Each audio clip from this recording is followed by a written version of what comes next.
We are back, the third installment of today, the current review. My name is Thamsanqa Tu, aka TT. I am this part of the show. We did say in the previous one that we're relaxing a bit, and now we are gearing towards an exciting one.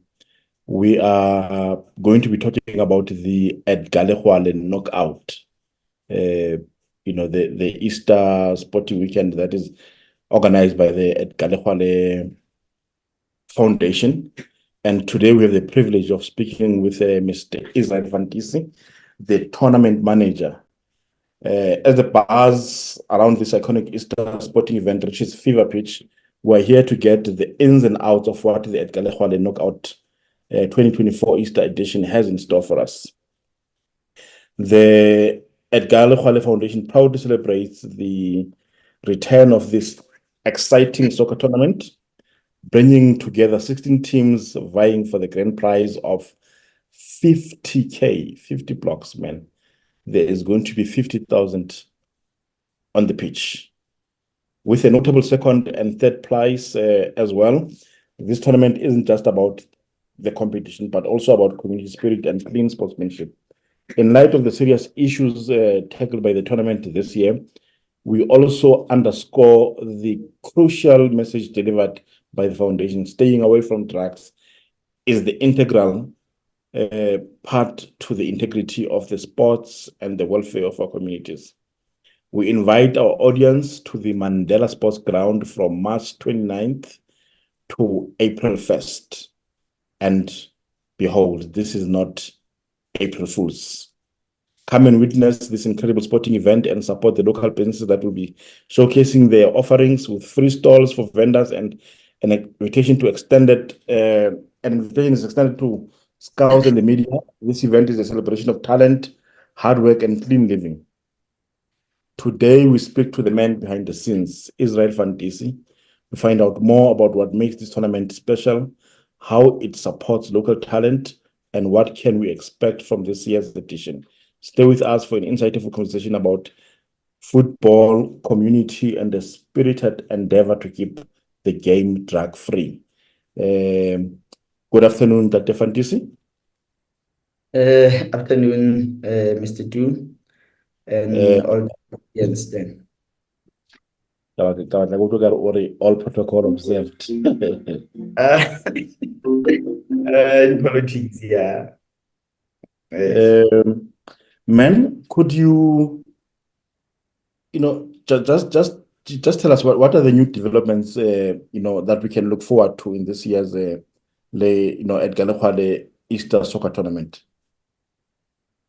Yes, this year one thing that we have added is the Masters games, and as usually we do have juniors games that will be having the scouts. And then the last one, I'm not sure, but we have to finalize it. I think we're going to also have a women's game, ladies games on final day. So at least we are trying to also balance gender. Yes, I think those are the new things that we have for this year. Yes. What did you say about gender? Are you going to have like games that are just women? Yes, we're going to have ladies games on final day. So in a way, we are trying to also balance gender, because through the years we've been only using guys or we can only say boys to play. So, but this time around, we have tried to include the ladies also, so that at least it becomes more exciting. Because even when we check today, or even I believe even the next years to come, soccer is changing. Most of the sponsors, they are focusing on ladies. We're talking about the Hollywood, we're talking about Shield, we're talking about, I think there are a lot of talking about space. Those kind of sponsors, they are sponsoring the ladies. So we want to tap into that market also, so that we can be able to extend our hand to women also. And this reminds me of the, of the recent, was it the World Cup? The the Women's World Cup that was playing recently, was it the Africa Cup of Nations, where the women were demanding equal pay with their male counterparts. Now, this leads me to the question: are the females going to be competing for a prize as well, that is equal to what the males are getting? Because since we are going to start, this is the first time. So I can say we are trying to come up with a plan. Maybe in the next years to come, we'll maybe increase the price. But for now, yes, there will be a price. But I think we're going to make it around between 5 to 10, because there are only 2 teams that will be playing, and we only have 2 teams around Parys that have ladies teams. So it's very rare. Or maybe I can also say that it's challenging even when you go out there and seek out the ladies teams. So we are very, very, very struggling. So we are only going to focus on Paris teams that we have. I think it's Hungry Lion and also Cap de Hond. Yeah, those are the only 2 teams that we have around Paris. So maybe next year then we'll extend it to other towns. So like we have started with the boys. We started with 8 teams, then we extended to 16, then later we extended to 32. So we need to take it step by step. We don't want to rush, especially when you build a vision. You need to put it in layers, you need to put it in phases. So this is the first time we're doing ladies tournament. So we're only going to take 2 teams, and then they will compete for a prize between 5 to 10. So yeah, in the next years to come, I believe that we'll also raise the price. All right. And this past December, you guys were celebrating the 5th year since the Edgar Legoale festive tournament. Is this one that's coming also like one? Are you also celebrating a similar milestone, or this one is a little bit younger or older? It is also we are celebrating 5 years also this year with our Easter tournament. So it's still similar to the one of December. Just that the difference is that December we were allowing teams to affiliate for free, but this time around the teams will be affiliating. So that I think that is only the difference between December and now. Actually, we gave out the prize, a big prize, 100,000. It was a big prize. 80,000 first prize, second prize, 20,000. It was a big prize to celebrate one anniversary. So even Easter this year is we're also celebrating 5 years. I believe that anyone that will be participating or will be part of the tournament, they will take this as part of motivation, because usually on our tournaments, our prices are mostly higher than their affiliations. So we actually doing something like we're giving back to the community in a way. Yeah, I hope Muruti did not hit you with a trick question there, similar to highly Christmas, the New Year, No, because I'm thinking that if the festive games are 5 years and they happen in December, maybe the Easter tournament also was 5 years last year during the Easter season.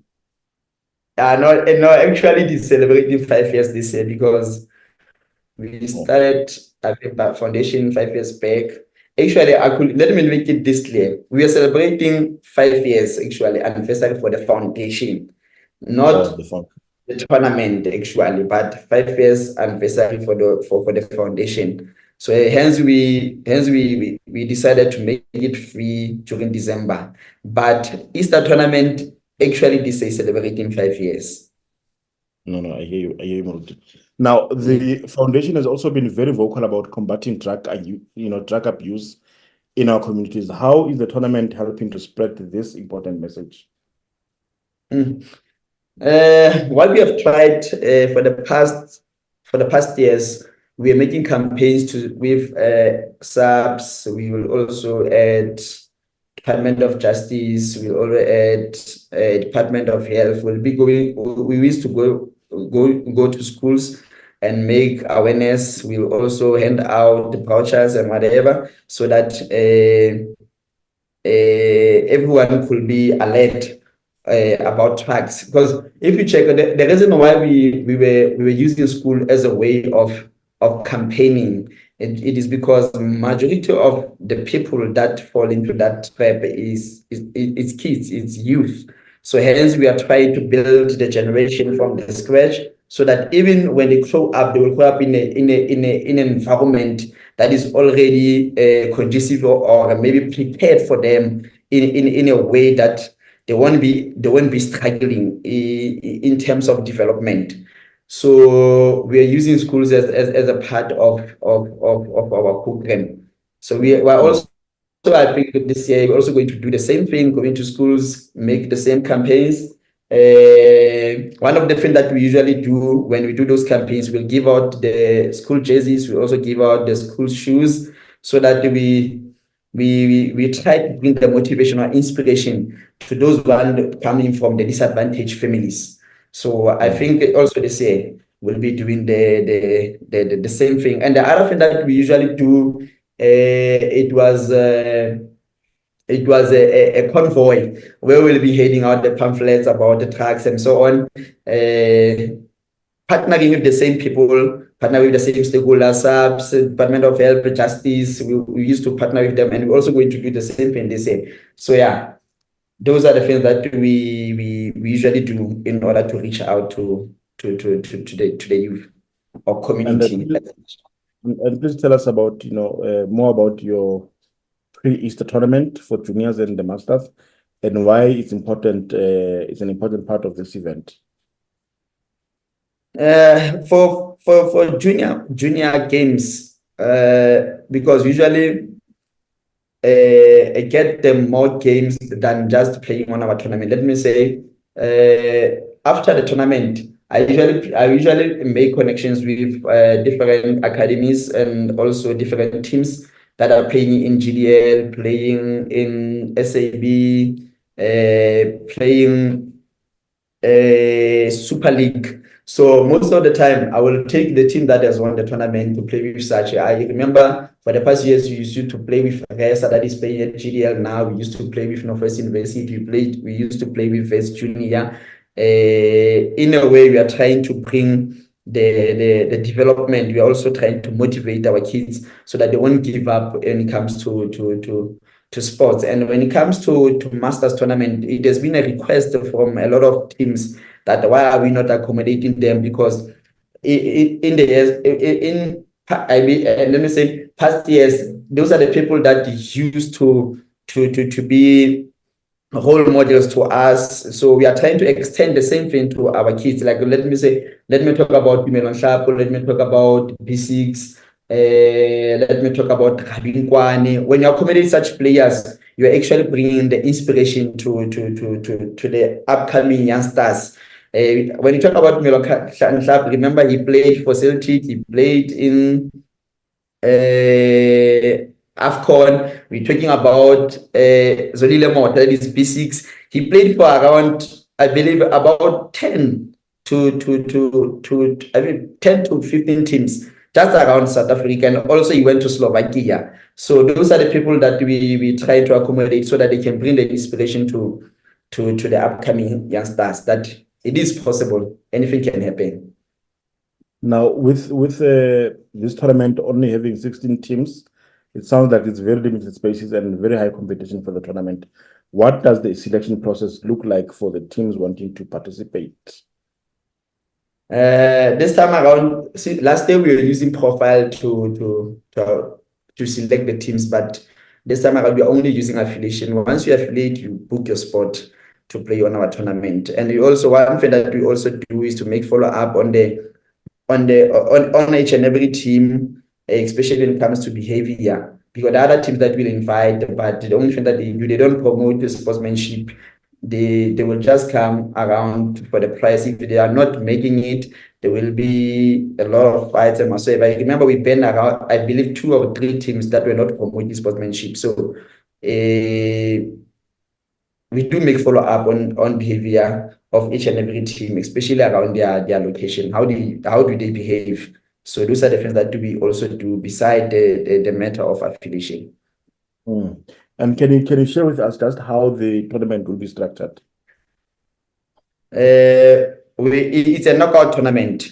You lose first game, you're out. Then if you win, you go to the next stage. I mean, it's going to be like 16 teams. Then from 16 teams, it's going to be 8 teams. From 8 teams, going to be 4 teams. And also then the last one that will be 2 teams, that is finalists. Last 16, quarterfinal, semi-final, and final. Yes, it's going to take 4 days. Now, as the tournament manager, how do you ensure that there is fair play and sportsmanship throughout the competition? Yeah, no. That is one of the most difficult thing to do, especially when you are dealing with older people than you. But one thing that I do each and every time whenever we're about to host a tournament, because most of the teams that are playing on our tournament I'm not only interacting or maybe networking with them only on our tournament, but I also visit other tournaments. So sometimes it's good to build relationships with people from their own location, so that even when they come to support you on your own location, it becomes much more easier whenever we have situations. Let's say maybe the lineman did something wrong, we're able to resolve it in a simple way, because we already built a relationship between us and also the teams. So what I usually also do is to check up on teams now and then. Whenever they come, I always call them after they reach to the stadium. I also go and check on them, so that I also make them aware about some of the challenges that we are having, and then how are we going to resolve them. We also make them to become part of the tournament. Like, we do share some thoughts, we do share some ideas together. So it makes things much more easier for me when it comes to run the tournament. But I won't say that it is easy, because there was a time, I think they were denying a goal and someone came with a pit bull on the ground and chasing a referee. So it was a very difficult situation.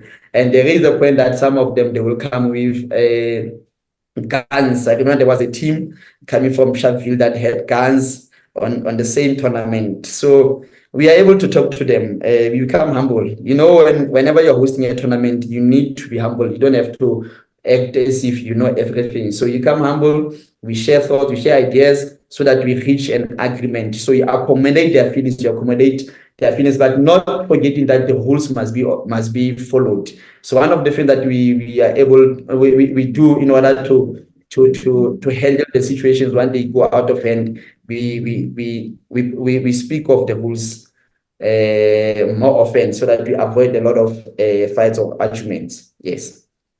Now, the prizes are quite generous, especially the grand prize, 50K. How do you believe that these prizes impact the participating teams, as well as their communities? And this I'm reminded by, about the past tournament now in December. You had a requirement there that the winning team that wins the grand prize must have a campaign around gender-based violence and so on. And later, you released a statement saying that the team that won the tournament actually, reneged from actually, doing that. What would you say to encourage teams to be impactful to their communities, as well as also, keeping, in touch with their own needs as teams, for the financial rewards that they receive through the games? No. Most of the teams that will be, I can just share a little bit. Most of the teams that will be participating on our tournament, some of them they play SAB League, some of them they play LFA. So I believe that even if you are not playing at the same at that level, either you play at that level or you're not playing at that level. The thing that most team requires is equipment.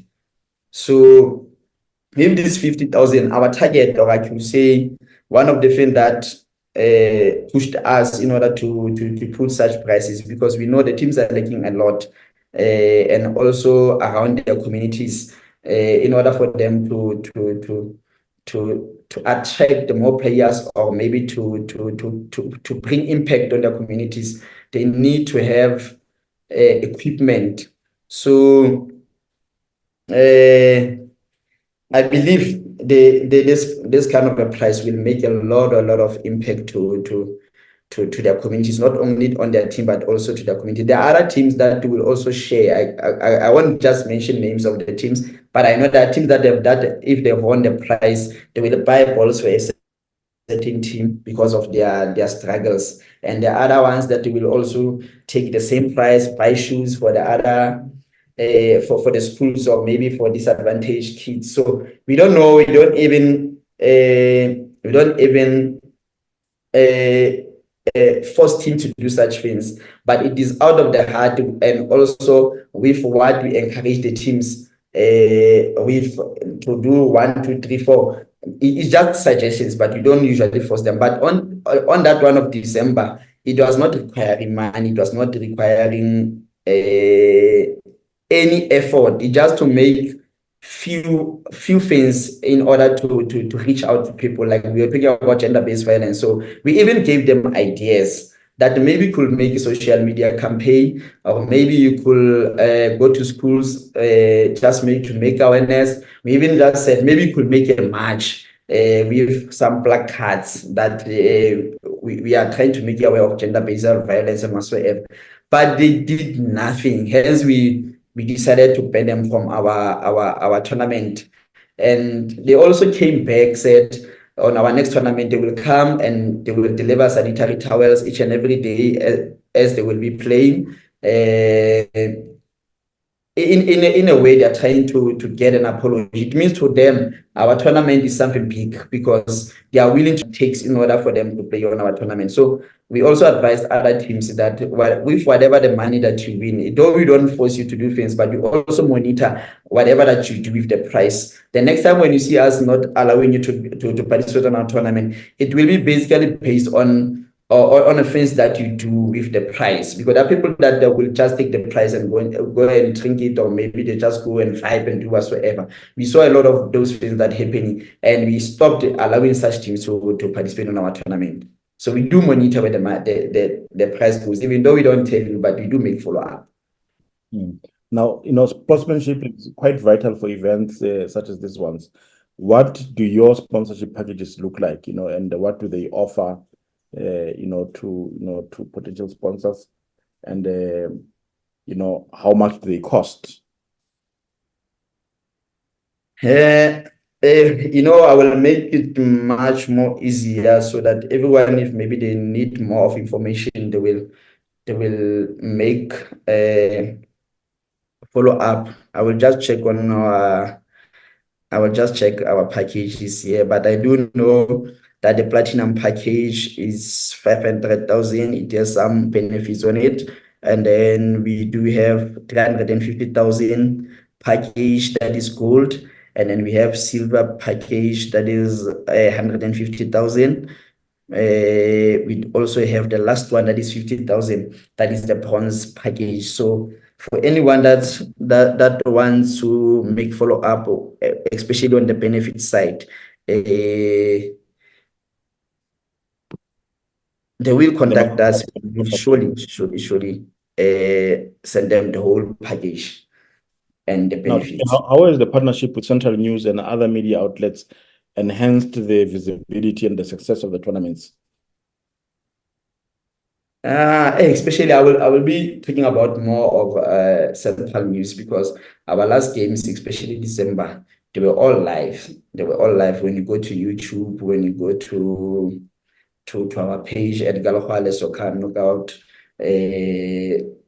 Soccer Knockout, we do have such videos that even when you want to analyze your game after some certain time, you will go back to the video. So it has reached out to a lot of people. I've noticed that even other people coming from media, journalists, they were also making follow-up of our tournament. They were even posted about our tournament. They were making a lot of follow-ups because they can't reach here. They will also use our page and also Central News as a way to see whatever that is going on. Even around Parys, there were people that were going to work that were requesting that each and every team must go live. So it assisted assisted us a lot, and including CDFM, where whenever that we make an interview with CDFM, surely we do get a lot of calls, a lot of teams, and also not forgetting Black Snap as a partnership also when it comes to photos, and also even a partner with Central News too. They've made a lot of impact. Talking about TFM, talking about Metima Holo, and also I think we had Legoale before, we even had Lenswe back in the day. So they have played a lot of role to reach out to a lot of people. Yes, I believe it will make more impact even on our Easter tournament. We realize that there's some developments happening in Tumahole, especially with team managers and coaches, having taken an active role in reclaiming, or what do you call it? You can call it reclaiming or revitalizing, or trying to revitalize the Fezile Dabi Stadium, which has become a white elephant for a long time. And we have seen some local games being hosted there. Why is the Edgar Legoale tournament not being hosted there? If you remember well, that they do, yes, the stadium is still being used, but if you remember well, it's not yet legally opened. So with our foundation and also how we have branded our foundation, it's not easy for us to host tournament in a legal field.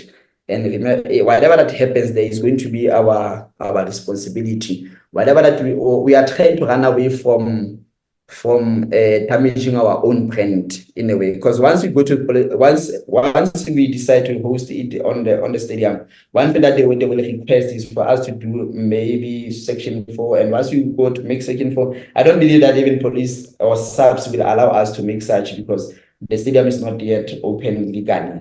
So we'll wait until the stadium is open legally, then we can move the tournament to the stadium. But so far, we are trying to protect our brand from playing at that field. With regards to the stalls for local businesses, what types of vendors and activities can visitors expect at the sports ground in Mandela section? There are a lot of stalls there. You do get people selling clothes, fashion, whatever, and we do get people selling food and others. We do get people that make car wash there. I think those are the three things that I remember, but there is a lot happening around And the field. as we close, Muruti, what's the best way to get involved or to register, for the event? And just like any important details that you want to give quickly, I'm giving you about 30 seconds for this one. Okay. Whoever that wants to involve can be able to contact me on 067 221 7510 or Israel@edgarlegoale.com, or maybe inbox us on our page at Edgar Legoale Foundation, or maybe also inbox us on Edgar Legoale Soccer Knockout Challenge. That's where you can be able to reach to us. And then for those who become as a spectators, there you have a free entrance. There is nothing that you don't have to consult anyone. It's a free entrance. Yeah, I think I'm done. Thank you very much, Ntate Muruti, Israel Fantisi. We hope that the tournament becomes a success, as it has always been. And all the best to all the participating teams. Good luck. Thank you. That was Israel Fantisi of the Edgar Legoale Foundation talking about the Edgar Legoale soccer tournament. We are out to be back with the next session in about a minute.